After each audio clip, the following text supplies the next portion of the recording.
안녕하세요. 공학수학 1 튜터링 두 번째 시간입니다. 오늘의 주제는 매개변수 곡선과 그 접선입니다. 목차는 다음과 같습니다. 매개변수 방정식은 앞으로 공학수학을 학습하며 곳곳에서 매우 유용하게 활용될 수 있습니다.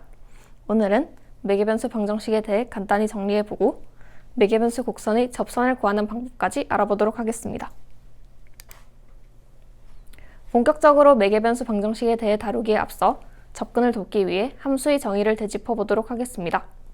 우리는 정의역의 각 원소에 대하여 공역의 원소가 오직 하나만 대응되는 집합을 함수라고 합니다. 예시를 통해 함수인 경우와 아닌 경우를 비교해 보겠습니다. 다음 두 가지 경우를 비교해 보면 위의 경우 정의역의 각 원소에 대해 공역의 원소가 각각 하나씩만 대응되고 있습니다.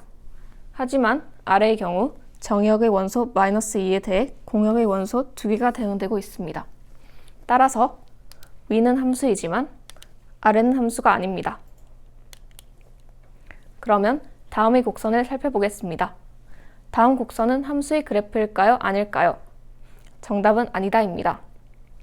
이렇게 정의역의 어떤 원소에 대해 공역의 원소가 2개 이상 대응되는 경우가 있기 때문입니다. 따라서 이러한 곡선을 나타내는 방정식은 y는 fx의 꼴, 즉 함수의 꼴로 표현될 수 없습니다. 그렇다면 이렇게 함수의 꼴로 표현될 수 없는 곡선들은 어떻게 수식으로 표현될 수 있을까요? 이러한 경우에 바로 매개변수가 유용하게 사용될 수 있습니다. 우리는 x, y 좌표를 각각 x와 y에 대해 독립적인 세 번째 변수 t에 대한 방정식으로 나타냄으로써 즉 x는 ft, y는 gt 의 형태로 곡선을 표현할 수 있습니다. 이때 새롭게 잡은 세 번째 변수 t를 매개변수 t에 대한 방정식 x는 ft 그리고 y는 gt를 매개변수 방정식이라고 합니다.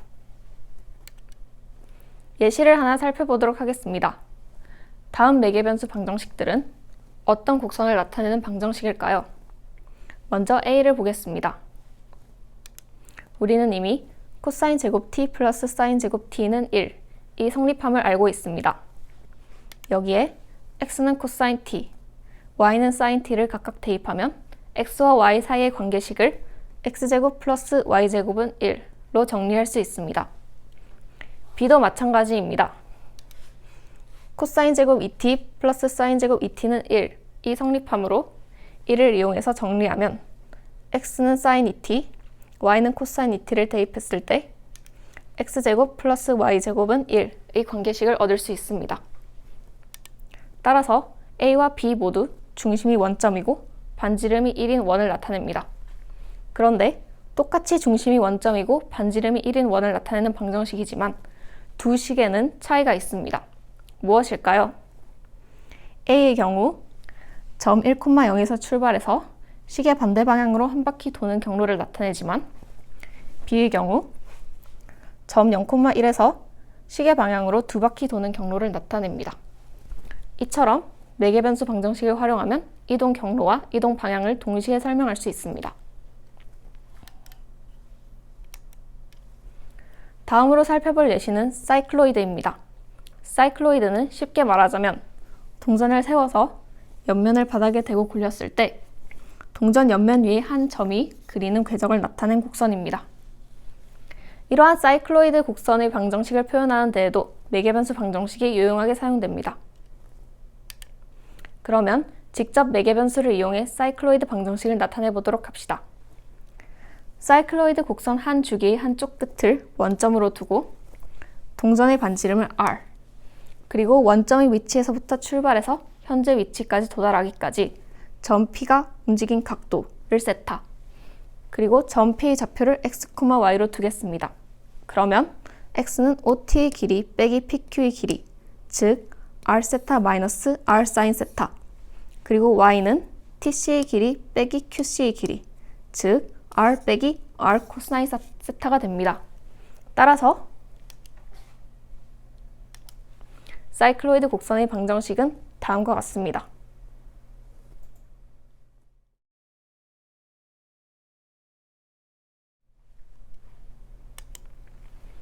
사이클로이드와 관련된 재미있는 문제가 하나 있어 잠깐 소개하고 넘어갈까 합니다. 바로 최단시간 강화곡선 문제라는 것인데요. 최단시간 강화곡선 문제란 점 A와 B가 수직 평면상에 있을 때 중력의 영향하에 점 A에서부터 점 B까지 도달하는데 최단 시간이 걸리는 경로를 구하는 문제입니다. 이쯤에서 눈치채셨겠지만 이 문제의 해답이 바로 사이클로이드 곡선입니다.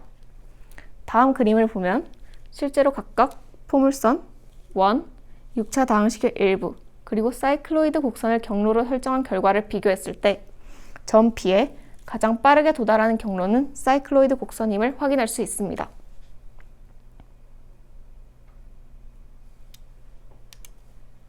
다음으로는 매개변수 곡선의 접선의 기울기를 구하는 방법에 대해 알아보겠습니다. x는 ft, y는 gt가 각각 미분 가능한 함수이고 y가 x에 대해 미분 가능한 함수일 때 연쇄 법칙에 의해 dy dx는 dy dt 곱하기 dt dx의 관계가 성립합니다. 이를 정리해보면 dx dt가 0이 아닐 때 매개변수 곡선의 접선의 기울기 dy dx는 dy dt 나누기 dx dt, 즉 y를 t에 대해 미분한 값 나누기 x를 t에 대해 미분한 값이 됩니다. 그러면 이 관계식을 이용해 사이클로이드 곡선의 접선의 기울기를 직접 구해보도록 하겠습니다. 아까 구한 바와 같이 사이클로이드 곡선의 방정식은 다음과 같습니다.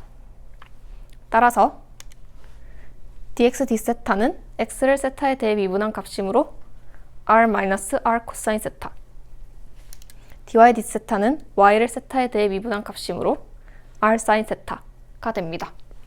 그리고 앞서 구한 관계식 dy dx는 dy d세타 나누기 dx d세타를 이용해서 dy dx를 구해보면 사인 세타 나누기 1 마이너스 코사인 세타가 됩니다.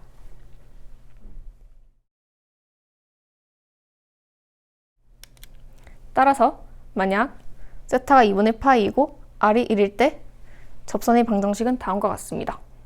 이때 세타는 2분의 파이와 r은 1을 대입해서 x 좌표를 구해보면 1 곱하기 2분의 파이 마이너스 1, y 좌표를 구해보면 1 곱하기 1 마이너스 0, 그리고 dy dx를 구해보면 1이 됩니다.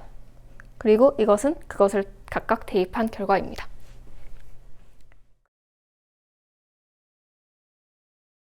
그러면 여기서 2강을 마치도록 하겠습니다. 감사합니다.